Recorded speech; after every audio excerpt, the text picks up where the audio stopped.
All right. Good morning, everyone. I am going to get started because I have a hard out at 11 o'clock at the end of this session.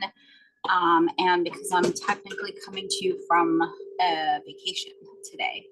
And I'll be out of the office until I'm back in the office on Tuesday next week. I have to drive my dad to Maine to take him to a memorial service for a close family friend who passed away this winter. And Maine's just like a little too far for him to go by himself. Or, I mean, I'm sure he can do it, but I'm happy that at his age, he is happy to have me take him. So I'm going to be leaving for Connecticut later today, and then I'll be in Maine for the weekend. So I hope everyone had a nice Memorial Day weekend, and I have a bunch of questions today. I'm going to organize them because there's two that are very similar, or basically the same. They're just from different people with slightly different circumstances. So I'll try to hit those at the end of this, and I'll try to do the shorter questions first. So I have two questions from Kiana. Kiana asks if baths are a no during the 2-week wait. So whether you can take a bath while you are in your 2-week wait. So I would say that this kind of depends. Baths are for certain something that are off the approved list. They're not allowed after you do an IVF transfer and probably also an IUI while you are waiting. And with an IVF transfer, you're probably going to be told that you can't take a bath for longer than just the 2-week wait, assuming that you have success and you get pregnant. You probably won't take a bath until sometime after you've had at least a first ultrasound, if not like a heartbeat vibration found on an ultrasound. So around like week 6, 7 of pregnancy. With an IUI, it's going to be similar. They might be okay with you doing it after you get a positive test. The 2-week wait when you're trying naturally is a little bit different because, of course, technically that's a period of time in which you wouldn't necessarily know that you could be pregnant. And so for the most part in the 2-week wait, your body is not pregnant. Your body is only becoming pregnant. And so many, many things that you might not do in pregnancy, you still can do in your 2-week wait, or you can feel, unbothered about having done them and not realizing you were pregnant. So the reasons why we might not want you to take a bath are sort of two different groups of things. And I think understanding why will help you to make decisions. So after a transfer, especially, but after an IUI also, your body is being asked to do something, to accept something that is a little bit atypical, a little bit unnatural or out of the ordinary, right? Instead of sperm meeting egg up in your fallopian tube and then implantation happening all contained inside your body, inside your uterus, we are introducing something from the outside and it is coming in through the cervix. So the cervix is being asked to open to accept, even though it's a teeny tiny catheter, it is being asked to accept something coming in through it at a period of time when it's normally not really accepting anything. Because a sperm is even smaller than a catheter, like many, many, many times smaller. For like out of an abundance of caution, because we're asking your body to do something a little bit extra, we try to give it fewer things that could be potential obstacles, potential complications. And so having a bath, introducing water into the vagina that could potentially go through the cervix, etc., is one of those things. I always say that I think you should think of this less like doing it is some kind of horrible, dangerous thing that's going to ruin your chance to get pregnant, and more like how important is a bath?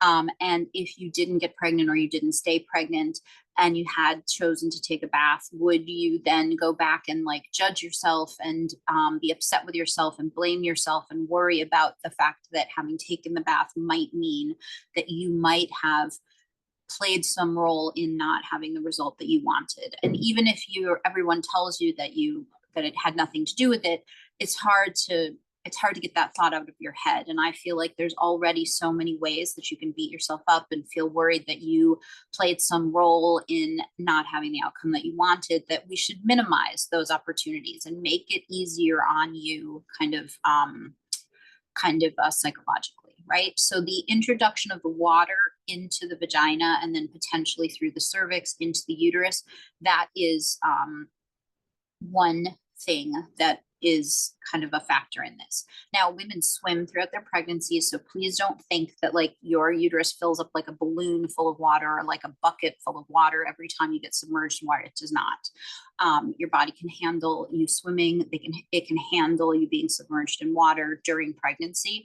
but it is a potential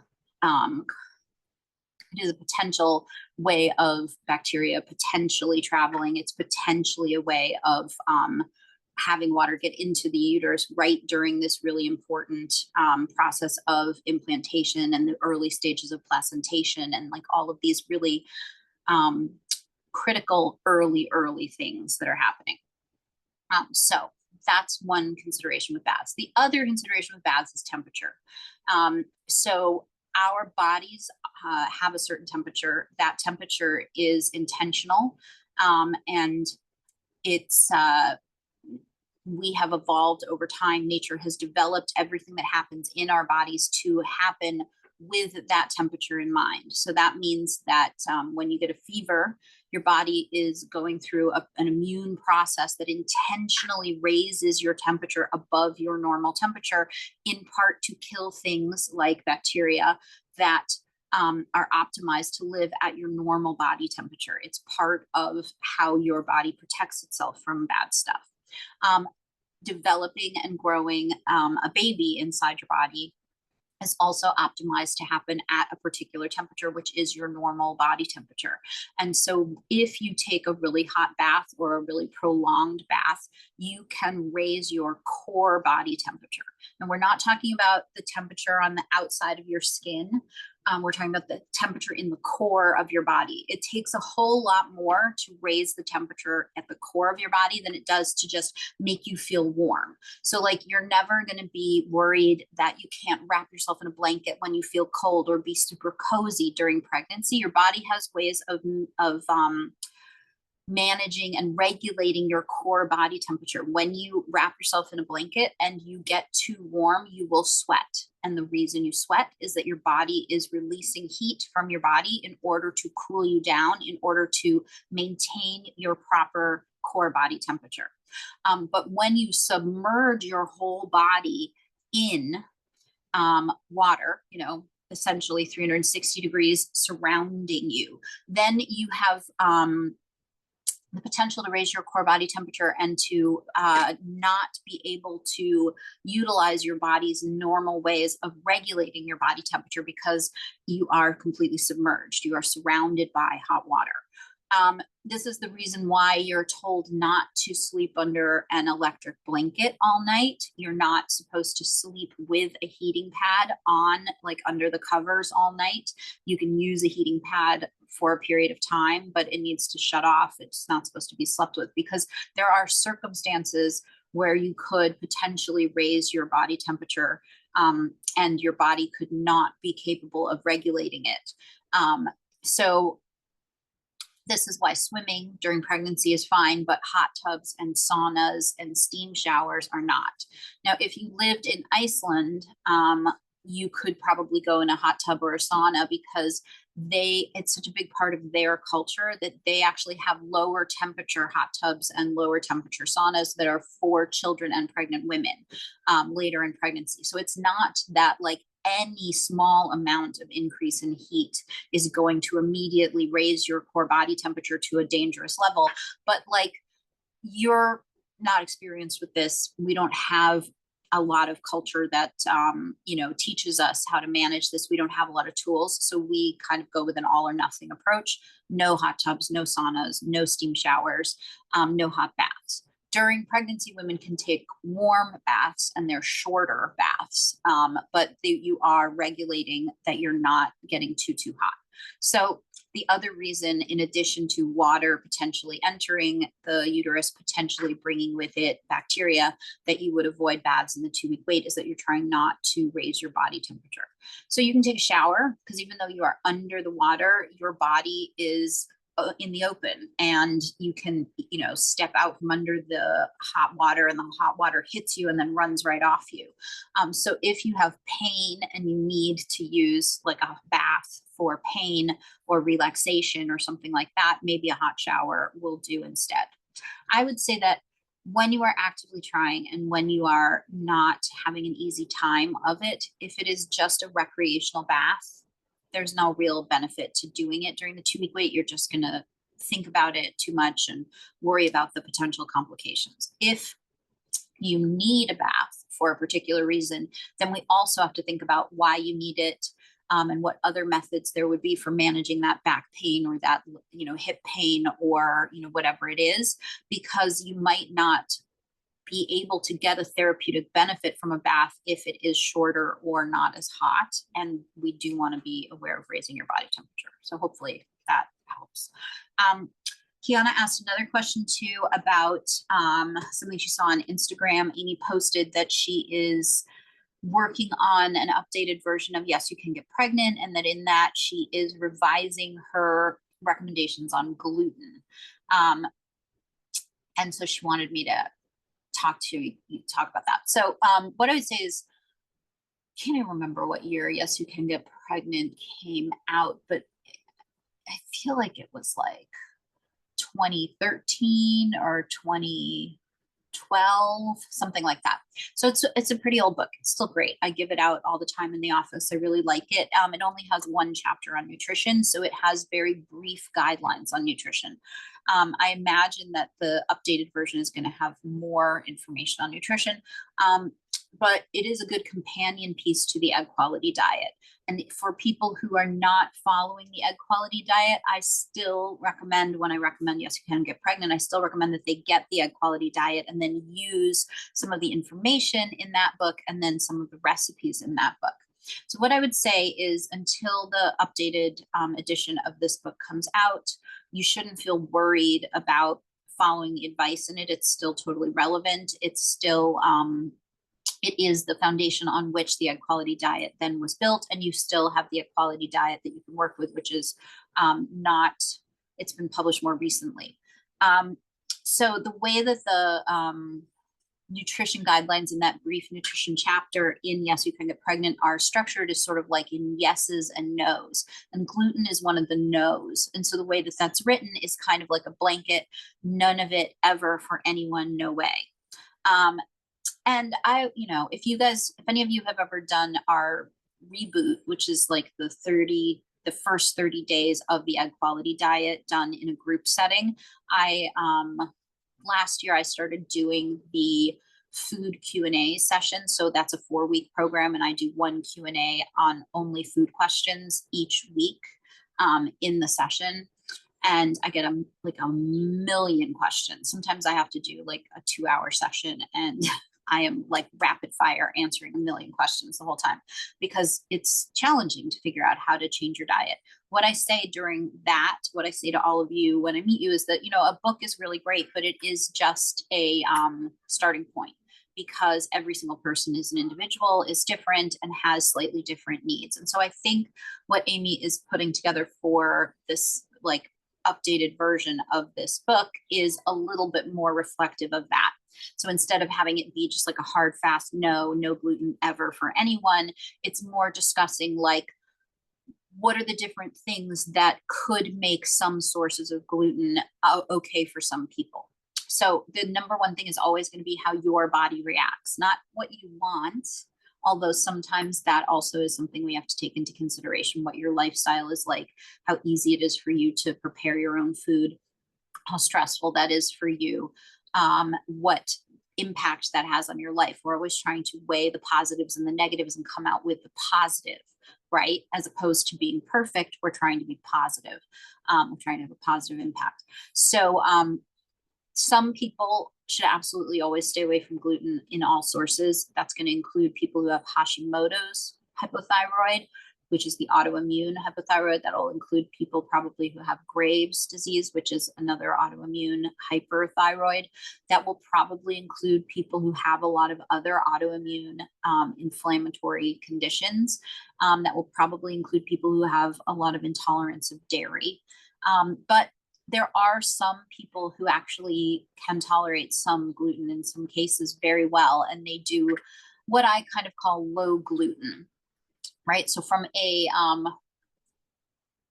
quantity and frequency perspective, I would consider low gluten to be 1 serving per day, meaning if you had toast with breakfast, then you're not going to have pasta at lunch or a sandwich at lunch, et cetera, et cetera. But if you're going out for dinner and you know you're going to be in a place where you're going to eat something with gluten, then you would make sure not to have the toast with breakfast.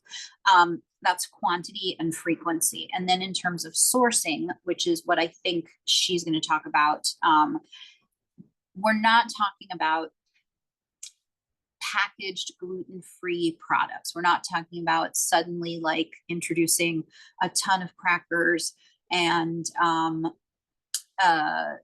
like pastas and other packaged foods into your diet and saying that that's totally okay. We're also not talking about packaged foods that are organic, that have gluten in them. But what we are talking about is like organic sprouted grains made into sourdough bread or like Ezekiel bread, things like that, eaten in reasonable quantities, reasonable duration, like I was talking about before, kind of like 1 serving per day. Being something that if your body tolerates it is something that many people do very well with.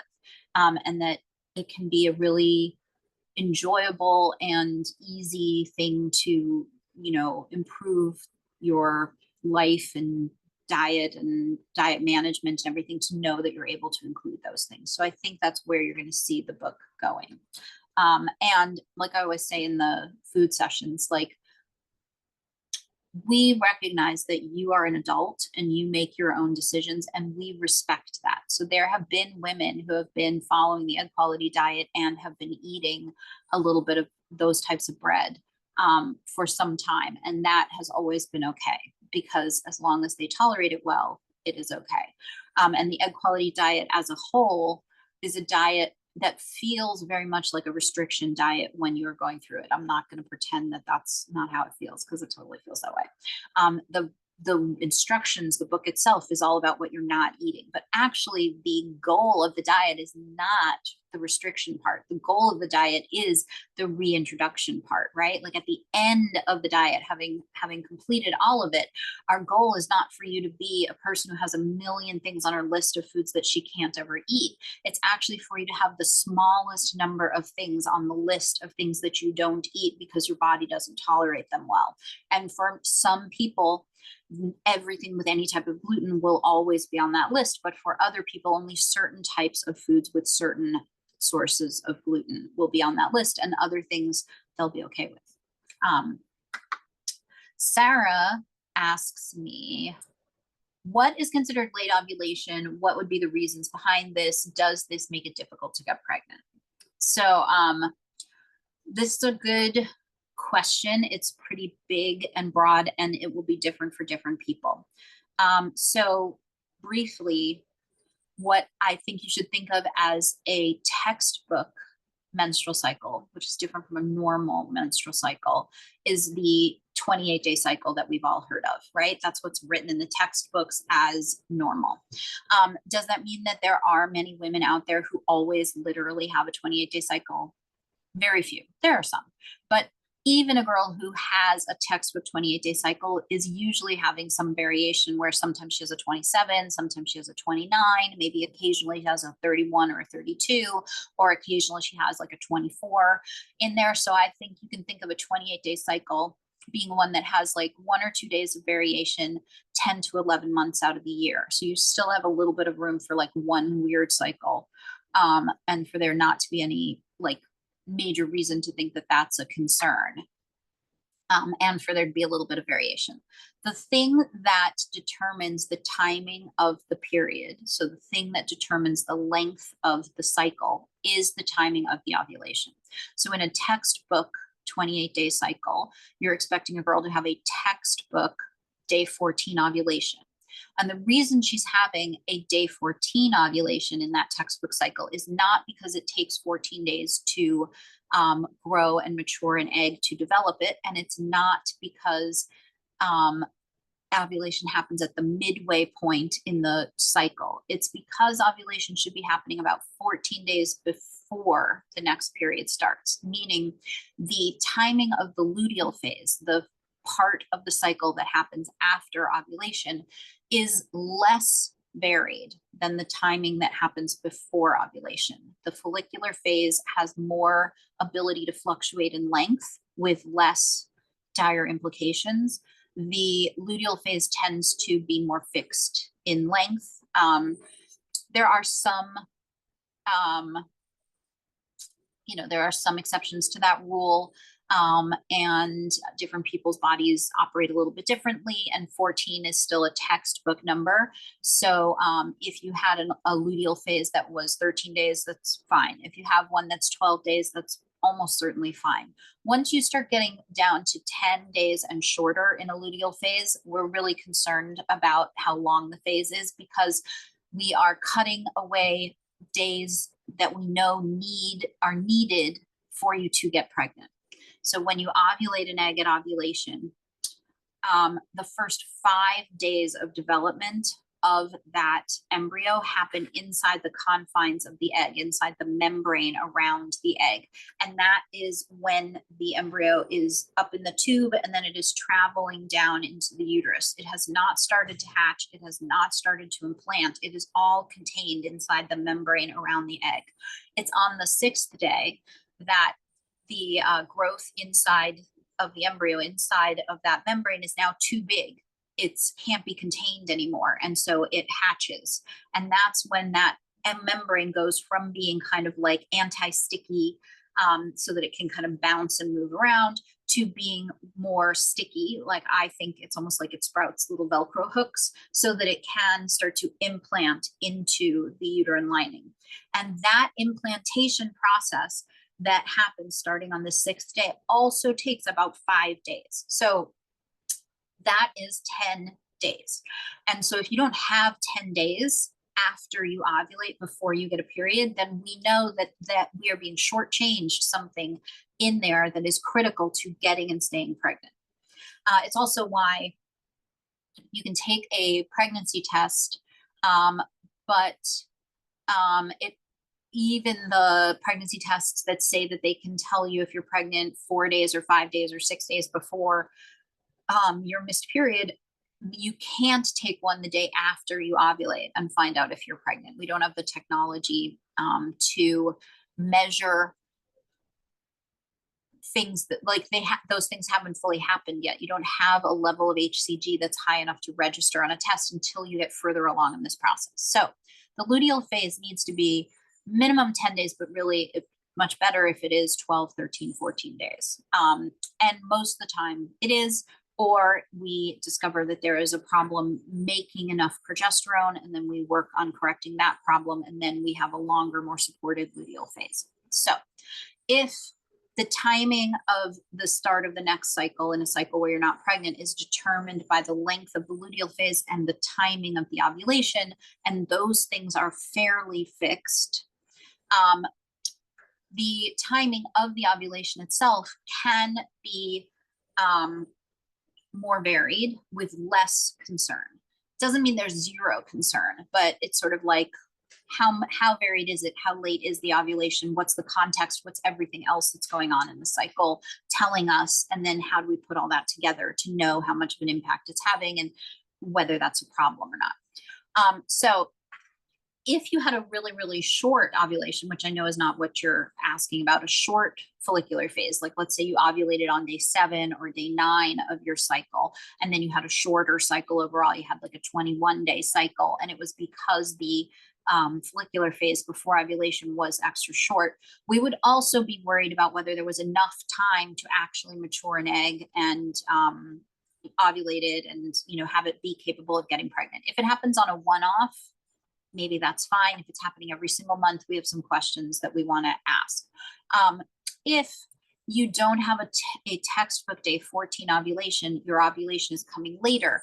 How much later is it coming? If it's coming on day like 15, 16, 17, even 18, probably it's fine and you just have a slightly longer cycle. Your cycle, either in that one particular month or generally speaking, is a longer regular cycle.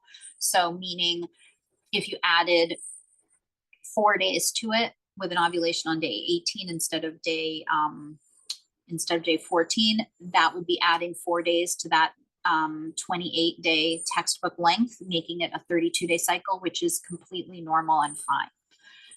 If it's longer than that, we have to take other things into consideration. So if you're not ovulating until 19 or 20 or 21, it could be fine. It could not be fine. But it kind of depends. So is it a one-off thing? Is it how your body always works? What happens next? Do we get a positive confirmation of ovulation? Do we see your progesterone rise? How long is your luteal phase, etc.? It doesn't have to be a problem, but it could be in some cases. So one of the reasons why we like Mira and Anido, the ovulation predictor and monitoring tests that measure estrogen, LH, FSH, if Anido always measures it, and you can choose it on Mira, and progesterone. And then you pee on sticks for a longer period of time in your cycle because you're not just stopping when you get a positive ovulation test, but you're continuing to pee on sticks to measure your progesterone levels. And we get numerical data for each of those levels. Part of what we like about those tests is that they are really valuable home tools for monitoring what's going on with your hormones in your menstrual cycle at what times, and then how that is interacting with resulting in changing when there are changes in the timing of your ovulation and the length of your cycle, in a way that helps us understand what's going on in your body in terms of the impact it could be having on your fertility. Those are urine tests, not blood tests, and they are fallible. They are not perfect. So we have to take the information we get from them with a grain of salt, but usually there's a lot that we can learn about a woman's cycle. So I would say that if you have a late ovulation, especially like once, it's probably variation. That's just kind of normal. There are a lot of things that could happen that could make it happen, and I don't have time to go into all of that just to have it happen once, but those are certain things we could talk about. Like even in a weird cycle where you ovulate super late, women get pregnant all the time during those cycles. So I wouldn't like, you know, say to yourself, oh, I'm screwed, I can't get pregnant this month because I didn't ovulate until day 24. Like, no, you still could, even if it was just a weird cycle. So I would try, if you can try in that month. And then it matters more what else is going on in the rest of the cycle, how everything gets put together, to say whether it's going to have a like physical impact on the ability to get pregnant. But irregular cycles, irregularly timed ovulation do often make it harder for women to get pregnant because it makes it harder for them to time their intercourse and make sure that they're having sex at the right time in order to get sperm and egg together at the right time to get pregnant. So there's a couple different factors there. So hopefully that helps. Sarah also asks, is there a test to determine PCOS, and can an OBGYN do that? This is a big, complicated question, and I'm not going to be able to give you like a list of things in this session that will sort of suffice for answering this, but sort of is going to be like the short answer, and maybe to the OBGYN. Kind of depends on them. So what is PCOS? Most of you probably know. PCOS stands for polycystic ovarian syndrome. PCOS was first seen and first diagnosed, I think, in the very early 1900s. Maybe it was late 1800s, but I think it was like 1910s, 1920s on ultrasounds. And the reason it's called polycystic ovarian syndrome is that the first way it was seen was on an ultrasound of the ovaries. And what they saw were many cysts on the ovaries. Poly means many, cysts on the ovaries. And so they named it many cysts on the ovaries syndrome.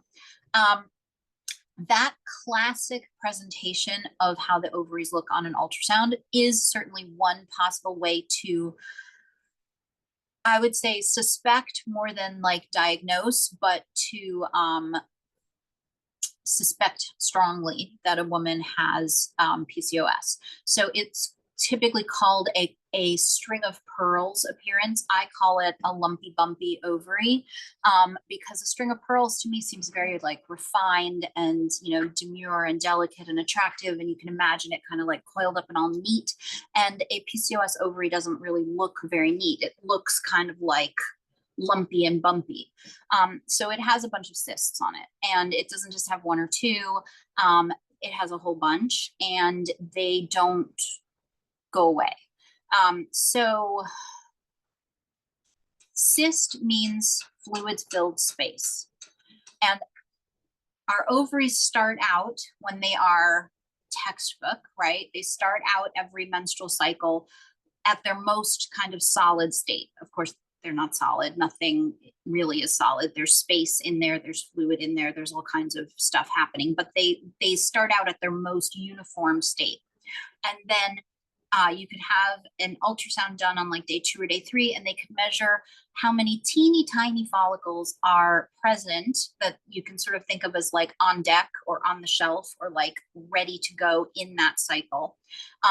Antral follicles count at, like the sizes for them are sort of from 1 to 10 millimeters, although within that grouping, they're kind of divided into 2 different size groups. So there's like 1 to 5 millimeters and 6 to 10 millimeters, or maybe 6 to 9 millimeters in size. And I would say that those 2 groups are pretty different, because the little teeny tiny ones are ones that have potential but haven't really started to recruit or do anything yet. And the ones that are a little bit bigger have probably recruited and started to grow a little bit. And so we would kind of assess them a little bit differently. But even in having, I mean, in a woman who is very young and has a ton of antral follicles, or a woman who has PCOS but doesn't have lumpy bumpy ovaries, because it's not something everyone has, she might have 20 antral follicles or 30 antral follicles, or, you know, sometimes even more than that. The ovaries are not crowded. They're not like big and fat. They're mostly really small, and they're just like visible so they can be measured. They're still at this kind of like uniform, not very like active state. And then those follicles in any cycle, whether you're using any medication or not, a certain number of them will start to perk up and grow and become larger. Just like I said, that the ones that are below 5 haven't recruited yet, and the ones that are above 5 seem to have recruited and probably started to grow a little. And so in a woman who has PCOS, maybe there will be more that recruit and like start to grow a little bit before a dominant follicle forms and sort of like takes over, becoming the biggest follicle. But in a typical cycle for anyone, you have a bunch of these little follicles, and then some of them start to grow a little bit bigger, and then usually one takes over and becomes really big, and that is the lead or the dominant follicle. And then you ovulate out of that follicle, and then that follicle sticks around, and we stop calling it a follicle. Now we call it a luteal body or a corpus luteum, because after the egg has come out of it, after it has ovulated, it has a new job. And so it changes its job. It starts to produce hormones, especially progesterone, but also estrogen. And those are hormones to support the early stages of pregnancy. So having a cyst, having a luteal body on your ovary on an ultrasound is a normal, important, necessary thing at certain stages in your menstrual cycle. So having an ultrasound in your luteal phase and having them see something, that's fine. That's healthy. That's good. That doesn't mean PCOS. That luteal body is supposed to reabsorb back into the ovary, returning it to its kind of like most uniform, kind of most solid sort of state at the start of your next cycle. So that if you went in for another antral follicle count, you would have, again, those little mini follicles, but you wouldn't have this big fat luteal body sticking around. Now, sometimes you still do.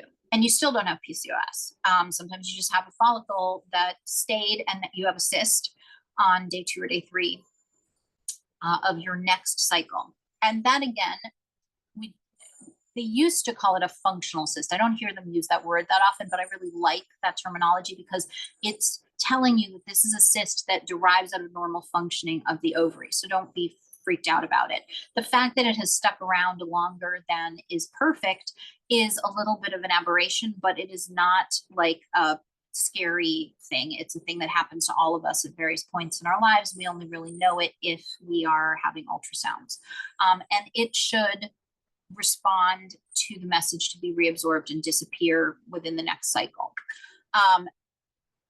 So if you have lumpy, bumpy, polycystic ovaries, what's happened is that you have a bunch of cysts that are not those functioning cysts. They are not cysts that are evolving out of the current menstrual cycle with a purpose to grow and mature an egg so that it can be ovulated, and then with a new purpose to produce hormones to support pregnancy to allow you to conceive, and then with the ability to reabsorb and disappear back into the ovary so that it can be more uniform.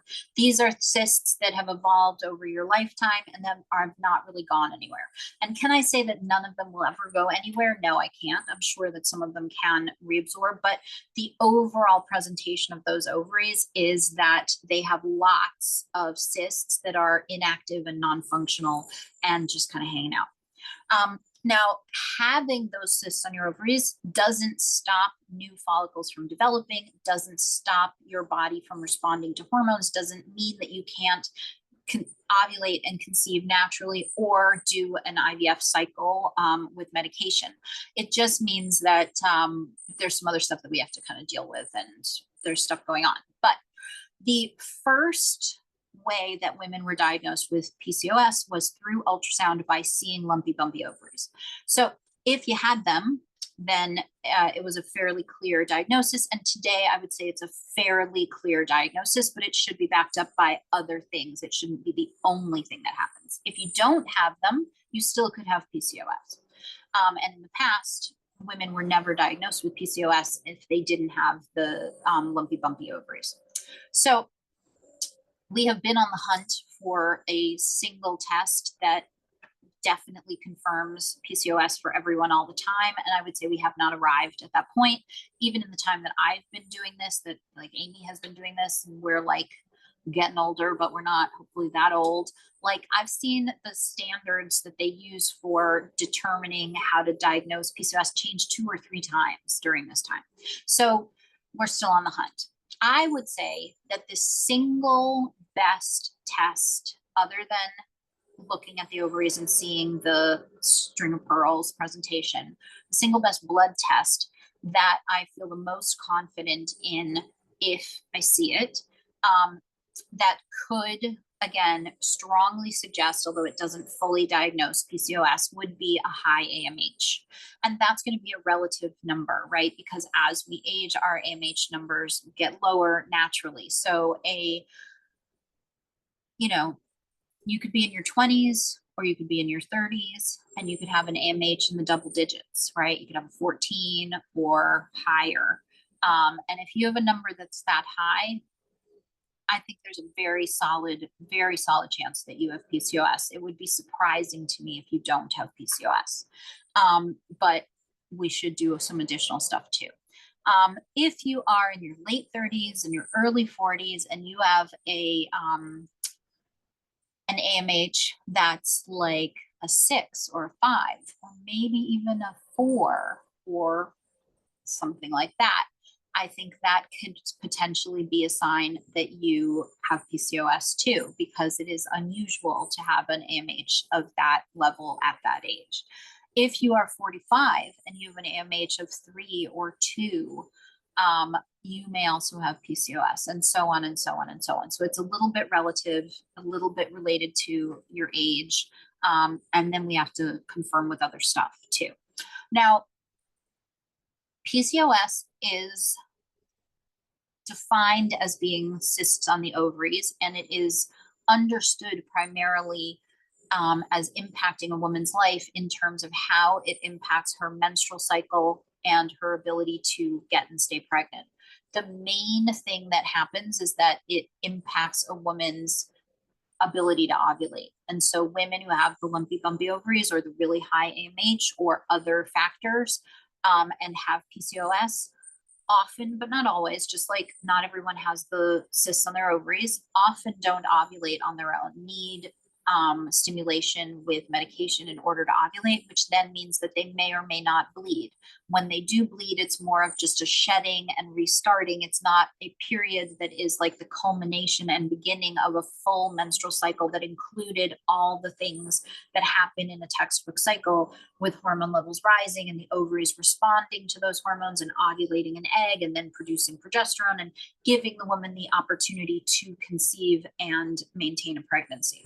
So one of the biggest factors related to fertility that affects women with PCOS can be not being able to conceive naturally at home without assistance, or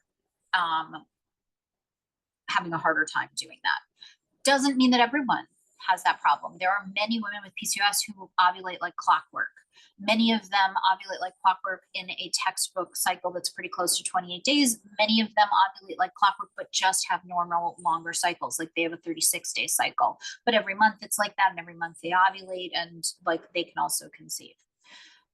It is, however, even though it's understood primarily based on the ways that it affects your menstrual cycles and your ability to get pregnant, it is a metabolic disorder. It is a metabolic problem, and it is not diabetes, but it has a lot in common with diabetes because it is actually about insulin resistance. And that's a whole bigger thing. Why does insulin resistance have such an impact on the ovaries? And I think a part, like a really brief answer, but partial component to an answer to that question is that the ovaries are somewhat unique in our bodies. We have glands that make hormones, like we have the thyroid gland that makes thyroid hormones, and we have the pituitary gland that makes a whole bunch of other hormones, and our adrenal glands make some hormones. But the ovaries both make and respond to hormones in a slightly more complicated way. And this, I think, is part of the reason why they get so impacted by this metabolic disruption. So what that means is that the primary things that we need to look at in order to address PCOS are insulin resistance, blood sugar levels, diet, maybe medication like metformin or GLP-1s, maybe weight loss, and other things that can like impact metabolism and sort of hormone creation and responsiveness. So we look at gut function and absorption, and we also look at exposure to chemicals and toxins and things like that. So in terms of addressing it. So can your OBGYN do any of this? OBGYNs usually have ultrasound equipment in their office, especially OBs do. And so they can do an ultrasound of your ovaries. And if they see lumpy, bumpy ovaries, then they can give you an indication that is likely of PCOS. They can run AMH which can be run on any day of the month. So they certainly can run that for you. How good are they at assessing based on your age, based on other things? How much does this AMH tend to indicate that you might have PCOS or you do have PCOS? It's going to depend upon the people that they see, the way that they practice, kind of, you know, what they do. Other blood tests that they could, that your OBGYN could run, they could do a day 2-3 panel for you where they do baseline bloods, where they do, in particular, in this case, LH and FSH, and I would throw in estrogen, and you might as well have them throw in progesterone too if they're doing the whole thing on that day. If you've never had that done before, probably most of you guys have. But if you've never had that done before, you should also have them do your prolactin. And of course, we should have them do your TSH as well, all on that first day, and they can do the AMH on that same day. You may see a difference in the ratio of the LH and the FSH. This was one of the things that in the time that I've been practicing, they kind of like thought would be the single test for PCOS, and then it kind of like passed out of favor. But what the classic presentation there would be is that the LH is 3, 4, 5 times the level of the FSH. So we're just going to use really simple numbers for math because, as you know, math is not my strong suit. So you might have an FSH of 5 and then have an LH of 15 or 20, right? So that's 3 or 4 times as high. That's another thing that really strongly suggests PCOS, although it doesn't 100% diagnose it. And then they could do a larger panel where they do a bunch of other hormone tests that would help to diagnose it. But in terms of like an initial sort of like gut reaction that a OBGYN could do to get an idea of whether this is something that is likely to be a diagnosis for you, it would be an ultrasound, it would be your AMH, it would be your baseline FSH and LH, and then comparing the ratio. It would be your hemoglobin A1C, which is a measure of blood sugar over a period of months. It would be fasting glucose. And then beyond that, if we started to see signs, or if we didn't see any signs, but we still had a strong suspicion, then we would go on to do additional blood sugar and insulin related testing and additional hormone testing. And I don't know whether the average OBGYN would be willing to do that stuff. And if they did it, I don't know that they would be the best person to read it and diagnose it, although some of them would be amazing at it. It just kind of depends on who they are. Okay, so now the other questions are all about transfer. Jody has one question that's related to like transfer and pregnancy that I'll answer quickly, and then I'll go on and answer questions about prepping for transfer. So Jody asks, Jody has low adrenal function, and she has been taking DHEA, but she assumes that she would stop that when she starts the transfer process, or she asks, is it good to take to help with energy during pregnancy? So you, Jody, in particular, work with the Beer Center, and they may have strong feelings about like dictating for you what you stay on during your transfer cycle and what you stay on during pregnancy. So we're going to have to factor that in and like take that into consideration. And someone else might have a similar situation where they're working with a reproductive immunologist or another doctor who like has pretty strong feelings. Generally speaking, we don't continue people on DHEA during a transfer cycle. We have them stop it at the start of the cycle. The purpose of taking DHEA for most people is primarily around ovarian function and responsiveness and developing eggs, either to ovulate or to have a retrieval and make embryos. So it's seen as kind of like less important. And it's almost never continued during pregnancy. Now, I do have a girl who sees a reproductive immunologist who has actually had her continue DHEA during pregnancy. So I think it is theoretically possible. that you might continue it to support your adrenal function if it is effective in that way, because some of the other things that you've been taking in order to support your adrenal function are things that you won't be able to take during pregnancy. But that's going to be a bigger consideration where we like look at a bunch of different things. As a general rule, for the vast majority of you, I'm going to say almost all people, we don't take DHEA during pregnancy. So you could probably continue taking it during the transfer cycle itself and then stop it once you get the positive test. Most of the time, we would just have women who aren't depending upon it for things other than ovarian responsiveness just stop it at the start of the cycle. So we probably need to look at all the different things that you've been taking to support your adrenals, and then think about how we're going to manage all that stuff, and then also check in with the beer center for you.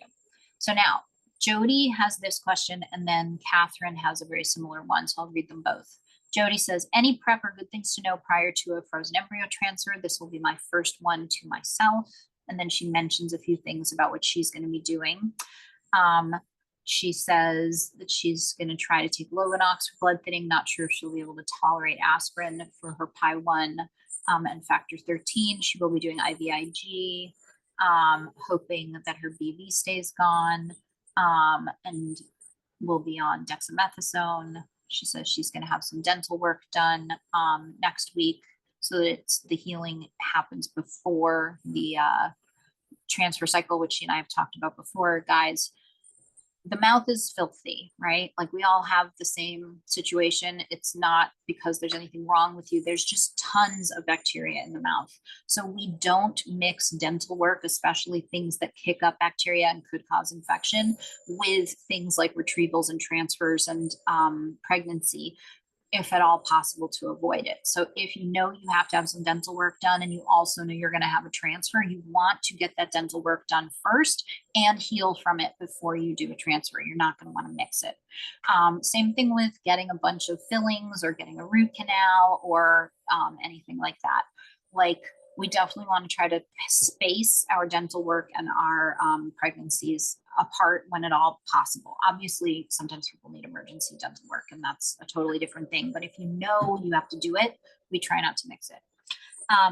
Now, Catherine's question, she says, after a long road, following a lot of your wise guidance, thank you, I'm finally about to do a frozen embryo transfer, she says, on Monday. So that's exciting. That's coming up very soon. What are your recommendations for the transfer period and the 2-week wait? Wondering what's best in terms of supplements to stop, foods to stop, keep eating via the egg quality diet, emotional, spiritual work to be done. Okay, so we have one girl who's prepping for a transfer in a couple of months. We have another girl who has a transfer on Monday.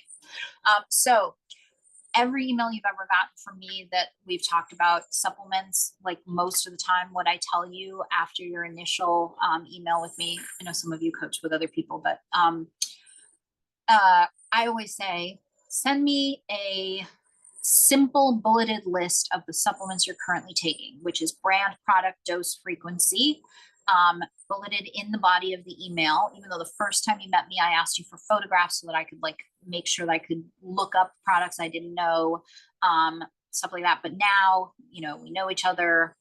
I've been involved in at least many of these supplements. I'm not expecting stuff to be like totally new and crazy and different. I also feel like you guys have learned how to respond, like, with the key pieces of information about what the supplements are, so that I can look them up based on a bullet. And then a bulleted list is much easier for me than your Excel spreadsheet or Google Doc or whatever it is, to edit quickly and send back to you quickly in an email, so that we get that all done quickly and you get a response quickly, with recommendations for changes. So Catherine, even though I'm on vacation and I'm not going to be back in the office until Tuesday, and you're doing this transfer on Monday, I will check my email. I don't think I'm taking my computer, but I'll have my iPad, and you can send me an email with a bulleted list of the supplements you're currently taking, brand, product, dose, frequency, and I will edit it and send it back to you for transfer, for the post-transfer period, and then for pregnancy, for once you get a positive test. It's going to be pretty similar, but sometimes there's some additional changes, depends upon what you take. So I can get that back to you before your transfer on Monday. That's like the most immediate thing. Jody can send me that. As we were talking about before with the DHEA and the beer center and everything, you and I probably should have another session, and we should like start prepping for this transfer and figuring out what all the different moving parts are, because it's going to be a little bit more complicated and you have a little bit more time, so we can do that. So that would be my recommendation for Jody, is make an appointment with me, and for Catherine, send me that email with the bulleted list. Jody can also send me the bulleted list. That's totally fine. So Jody, when we talk, we'll go through the Lovenox, the aspirin, the IVIG, all the other stuff. I really don't think you should be taking aspirin because you don't tolerate aspirin. So you shouldn't be taking something that makes you sick when you are trying to be pregnant.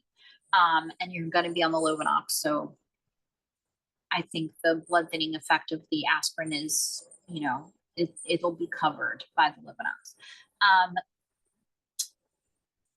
In terms of supplements in general, remember that supplements are supplementary, right? They are supposed to add to the nutrition and things that we get from the foods that we eat. They're not supposed to take the place of the foods that we eat.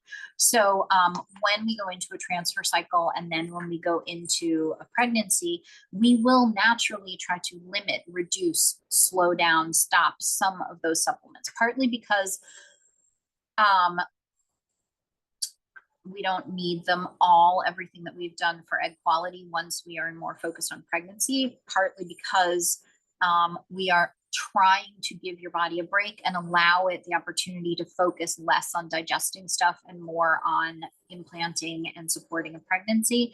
And then partly because once you're pregnant, many people do have at least some amount of nausea and morning sickness. And so we're trying to like head that off at the pass by not having you taking 30 pills a day, because that can make it way worse. So it's natural that the number of supplements that you take is going to reduce over that time. Then of course, once you're pregnant, we do another coaching session for pregnancy, and we stay in touch, and you know, we keep doing this. And of course, sometimes we add new stuff because things change and get different or whatever. But it's normal to expect to reduce some of your supplements. In terms of food, you can keep following the egg quality diet. There's nothing about the egg quality diet, or nothing about the Yes You Can Get Pregnant diet, nothing about the way that you have been eating to support your fertility that needs to change for transfer. Some people have little rituals about what they like to eat around transfer. I've seen the McDonald's French fries thing done. Some people like to do that around retrieval. I usually tell people around retrieval to eat a little bit more salt over the next couple of days, just to help the volume of fluid in the ovaries to go down. But I'm going to finish this thought, but I'm just going to text Amy because I have a meeting with her right after this that I'm going to be 2 minutes late. Hold on one second.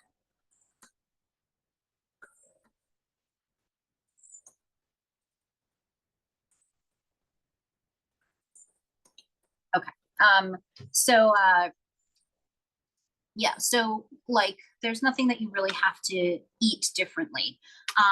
Once you get pregnant, especially if there's nausea, things may change a little bit.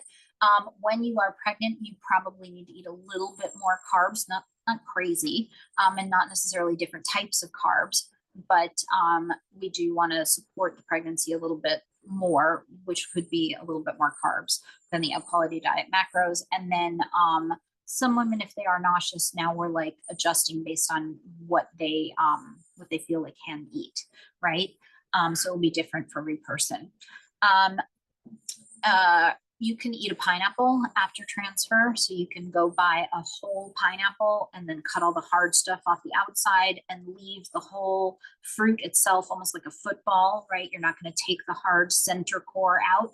turn it like a football on your cutting board and then cut it into 5 equal sized discs. And then each disc is a portion.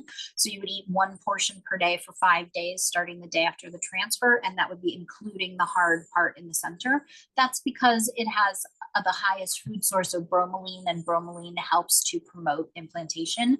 And most people like pineapple, and it's a nice little treat and ritual. It's not magic. It's not going to be the make or break thing, but if you like pineapple, so if you hate pineapple, don't do it. But if you like pineapple, it's a nice little ritual treat, you know, happy thing that you can do.